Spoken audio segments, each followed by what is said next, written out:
निघाले लंडनला. संदीप पाठक यांना जी छोटीशी नाट्यछटा केलेली ती मी करायचा थोडासा प्रयत्न करते. तर एका खेडेगावामध्ये काशीनाथ नावाचा एक मुलगा असतो आणि तो लंडनला शिकायला जातो आणि तिथे एका मुलीबरोबर त्याचं लफडं होतं, अफेअर होतं आणि तिचे वडील मिस्टर जॉनराव ते आता खेडेगावामध्ये येणार असतात आणि मग ते आल्यानंतर गावातल्या सगळ्या लोकांची आता काय काम करायचं, कशी तयारी करायची, आता कशी लगबग काय, बायका अगोबाई काय काय करायला पाहिजे हे सगळं चालू होतं. तर आता मी इथून आता संदीप पाठक चला ग बरोबर बरोबर बरोबर बरोबर आपसात बोलू नका, एकमेकीला सांगू नका, बडबड करू नका, हिचं तिला तिचं हिला सांगू नका, नाहीतर बाई एकदा बोलायला लागली की तिच्या तोंडाचा पट्टा थांबतच नाही. बाई नुसते वता नुसते बोलतच राहते. बाईच्या तोंडात काय ते भिजत नाही. मला बी सांगा वाटतं बाईला जरा थांब, जरा दम घे, जरा श्वास घ्या, जरा दम घे, जरा श्वास घ्या, पण नाही. बाई एकदा बोलायला लागली की वता बोलतच सुटते. मला तर असं वाटतं ना की त्या बाईला हाणावं असं वाटतं, पण बाई एकदा बोलायला लागली ना की थांबतच नाही. मीच बोलायला लागले का एक कुमे सुशे या जरा गप्पा या.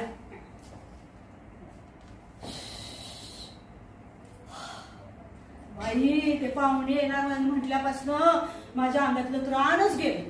माझ्या छातीमध्ये नुसतं धोड धोड धोड. कसं होईल काय होईल, कसं होईल काय होईल. बाई तुझ्या तर छातीमध्ये धडधड, माझ्या तर छातीमध्ये नुसतं बोलू नका का सर उगीच रात्र थोडी मी सोंग फार. ए सुशे एक काम कर, हे बघ त्या सगळ्या पोट्ट्यांना गोळा कर आणि मोटर लावा, पाईप लावा, ते गाड्या धुते तसं त्या सगळ्या पोट्ट्यांना धुवून काढा. हे घाण राहतेत ग. आणि पाहुणे आले की त्यांच्या समोर येते आणि नाकाला पाप्या घेऊन येते आणि आईच्या कमरेला टिकत येते आणि आईकडे बघून आई भूक, आई भूक. पाहुण्यांना वाटायला पाहिजे काय हा दुष्काळात ना आलेत का काय, ना काय खायला देत नाहीत काय नाही. बाई त्या पोट्ट्यांना सगळ्यांना गोळा करा, त्यांना चांगलं धुवून काढा, चांगलं लखलखीत कलर केल्यासारखी दिसली पाहिजे पोरं. त्यांच्या खिशात रुमाल द्या, समजलं का. वंश ऐका ना वंश, काय सांगते मी. बघा ते पाहुणे येणार आहे जॉनराव, जरा स्वयंपाकघरात जाऊन तिकडची काय तयारी ती सगळी आम्ही बघून घेतो. तुम्ही जरा तिकडे जावा हॉलवर, काय तिकडे तयारी करायची, बैठकीची सोय जरा तुम्ही बघून घ्या. बघितलं का वंश.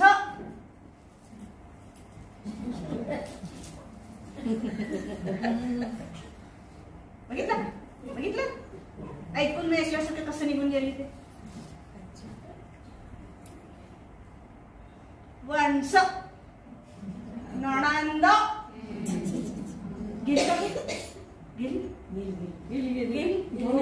गेली. हो ही वंश तुम्हाला काय सांगू, काम करत नाही.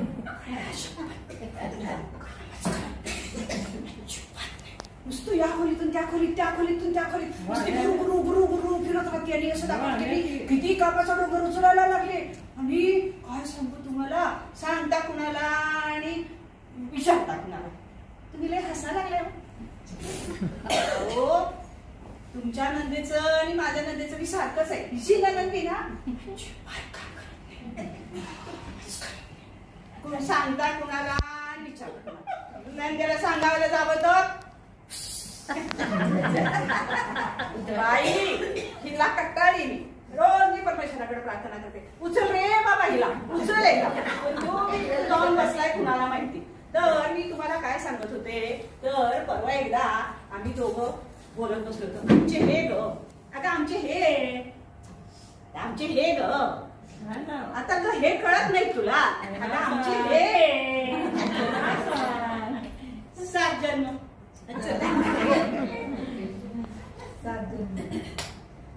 एकाच कटाळा आलाय. हसल्या त्यांना मी. तर मी काय सांगत होते, आम्ही दोघं कट्ट्यावर बसलो होतो. तर मी ह्यांना काय म्हटलं, तुमच्या बहिणीला तुम्ही का काही सांगत नाही. जरा काहीतरी भांड पडलेलं असलं स्वयंपाकाला, जरा खरकट असलं जरा उचलावं, जरा विसरून ठेवावं, जरा कुठं काळी पडली उचलावी ठेवावी. माझ्यावर एकदम वास्कनवर आले. किती बोलले माझं नशीबच फुटकं.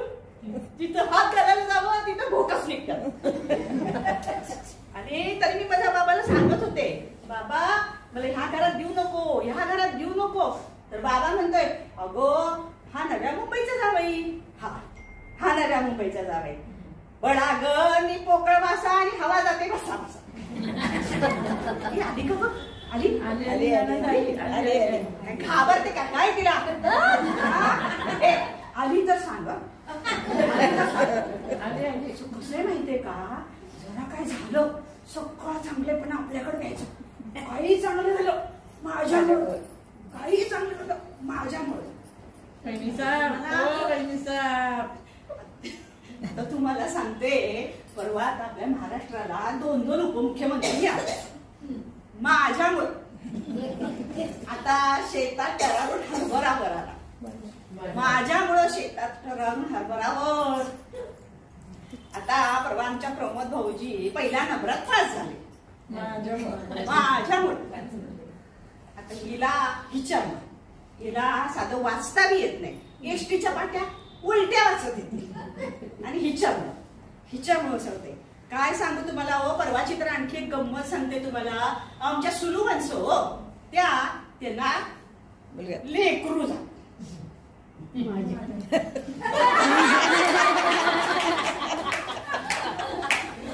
आता काय अशा गमती जमती तुम्हाला सांगू काय, तर ह्या अशा नंदेला बघितल्यावर मला असं वाटतं ना की आली ना की संनिशी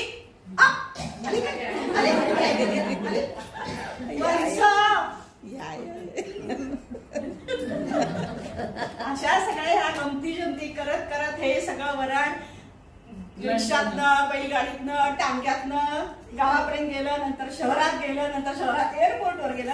एअरपोर्टवर गेल्या बघितल्या हे म्हणते, बाबा बाबा एवढं मोठं बम.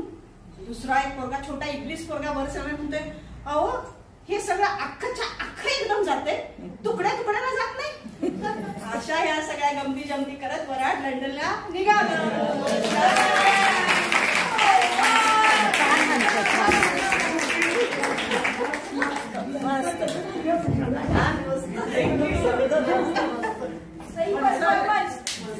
धमाकेदार परफॉर्मन्स श्रीमंती